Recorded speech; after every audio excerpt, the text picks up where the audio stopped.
Hello পরাণের ভাই ও বোনেরা, আজকে তৈরি করে দেখাবো গরুর মাংসের বিরিয়ানি একদম সহজ পদ্ধতিতে। এই বিরিয়ানিটা রান্না করে কিন্তু রমজান, ঈদ অথবা যে কোনো অনুষ্ঠানে অনেক মজা করে খেতে পারো। প্রথমে সরিষার তেল নিয়ে নিব ১ কাপ পরিমাণ, ১ কাপ পরিমাণ পেঁয়াজ কুচি দিয়ে একটু ব্রাউন কালার করে ভেজে নিতে হবে। সাথে ১/২ চা চামচ করে গরম মসলা দিয়ে দিলাম।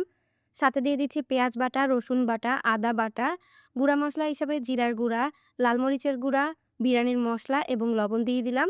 মসলাটাকে তেলের উপর খুব ভালোভাবে কষিয়ে নিব। এরপর ১.৫ কেজি পরিমাণ গরুর মাংস দিয়ে দিচ্ছি। গরুর মাংসটাকেও কিছুক্ষণ কষিয়ে নিতে হবে। আর এর মধ্যে টক দই বানিয়ে দিচ্ছি। ভিনেগার এবং দুধ মিশ্রণ একসাথে দিয়ে দিলেই এটা টক দইয়ের কাজ করবে। এরপরে গরুর মাংসটাকে খুব ভালোভাবে কষিয়ে নিচ্ছি।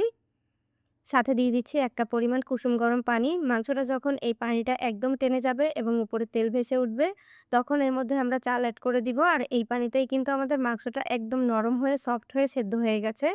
এরপর আগে থেকে ধুয়ে রাখা ৭৫০ গ্রাম চাল দিয়ে দিলাম।